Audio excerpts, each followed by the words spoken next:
प्रियांशु राठौर और आप देख रहे हैं नेक्स्ट 9 न्यूज।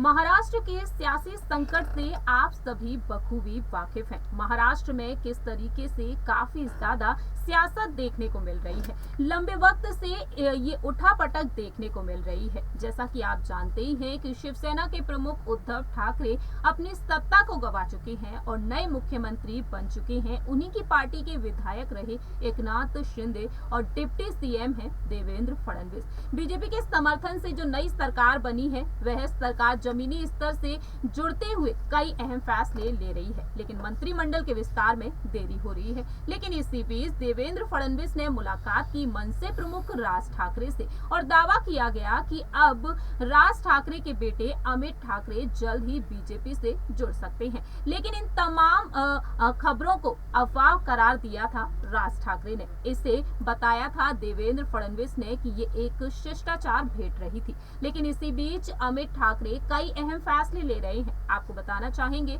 इस रिपोर्ट के जरिए कि अमित ठाकरे की लगातार कई ऐसी तस्वीरें सामने आई हैं जो यहाँ पर कयास लगाती हुई देखी गई हैं कि आखिरकार कैसे वह किस तरीके से बीजेपी से जुड़ सकते हैं। लेकिन बीजेपी में शामिल होने की खबरों के बीच अमित ठाकरे ने एक अहम फैसला लिया है। राज ठाकरे के बेटे अमित ठाकरे ने एक बड़ा कदम उठाया है। आखिरकार क्या किया है? दरअसल आपको बता दें कि प्रदेश में छात्राओं के साथ जो लगातार छेड़खानी हो रही है, उन घटनाओं को गंभीर रूप से लेते हुए अब उन्होंने 1 अगस्त से महाराष्ट्र नवनिर्माण विद्यार्थी सेना की एक शाखा की इकाई खोली जाएगी। यहाँ पर एक शाखा खोली जाएगी। सोशल मीडिया पर कुछ पोस्टर्स सामने आए हैं, आपको बताते हैं इस पूरी ही रिपोर्ट के जरिए। महाराष्ट्र की राजनीति में सियासत अब और भी तेज होती हुई दिखाई दे रही है, जहां एक तरफ शिवसेना 2 गुटों में बढ़ चुकी है, बीजेपी के समर्थन से नई सरकार बन चुकी है और दोनों के बीच इस वक्त पलटवार का सिलसिला जारी है।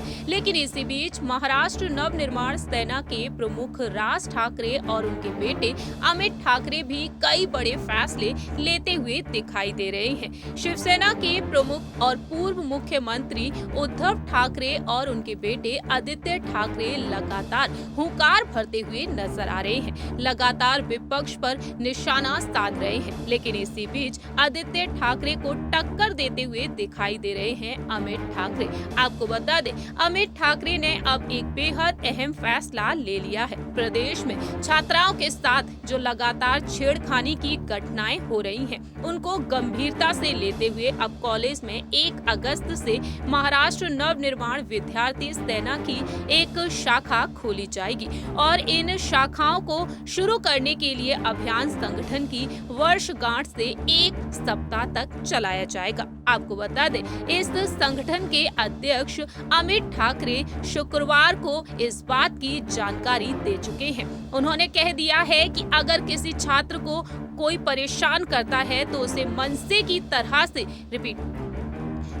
की तरफ से चेतावनी दी जाएगी। इस तरीके से अमित ठाकरे ने यहाँ पर जोर दे दिया है और यहाँ पर मुंबई सहित राज्य के विभिन्न स्थानों का उन्होंने दौरा किया है, छात्राओं से बातचीत की है और उस समय कई छात्रों ने उनके सामने अपनी समस्याओं को भी रखा है। आपको बता दें, कॉलेज में एडमिशन लेने और बेवजह फीस और छात्राओं की समस्या जिस तरीके से सामने आ चुकी है, उन्हें देखते हुए अब अमित ठाकरे ने ये आवाज उठाई है। फिलहाल देखा जाए तो अमित ठाकरे यहाँ पर इस शाखा की शुरुआत करने जा रहे हैं 1 अगस्त से। ऐसे में देखा जाए तो वह प्रत्येक महाविद्यालय में पदाधिकारियों की नियुक्ति भी की जाएगी और इस तरीके से वह छात्राओं की परेशानियों को सुलझाते हुए नजर आ सकते हैं। इस तरीके से अमित ठाकरे ने ये अहम फैसला ले लिया है। देखना दिलचस्प होगा कि और ऐसे में अमित ठाकरे का ये कदम काबिले तारीफ बताया जा रहा है। आप सभी ने देखा जाना किस तरीके से अमित ठाकरे अब लगातार आगे बढ़ते हुए नजर आ रहे हैं और अपने काम पर इस तरीके से ध्यान दे रहे हैं। अमित ठाकरे जिस तरीके से यहाँ पर काम करते हुए दिखाई दे रहे हैं अपनी पार्टी के लिए, वो काबिले तारीफ है। आप क्या कहते हैं? क्या अमित ठाकरे को बीजेपी से जुड़ जाना चाहिए या फिर महाराष्ट्र नवनिर्माण सेना के लिए ही उन्हें काफी कुछ करना चाहिए? इस रिपोर्ट में इतना ही। बाकी की तमाम अपडेट्स के लिए देखते रहिए नेक्स्ट 9 न्यूज।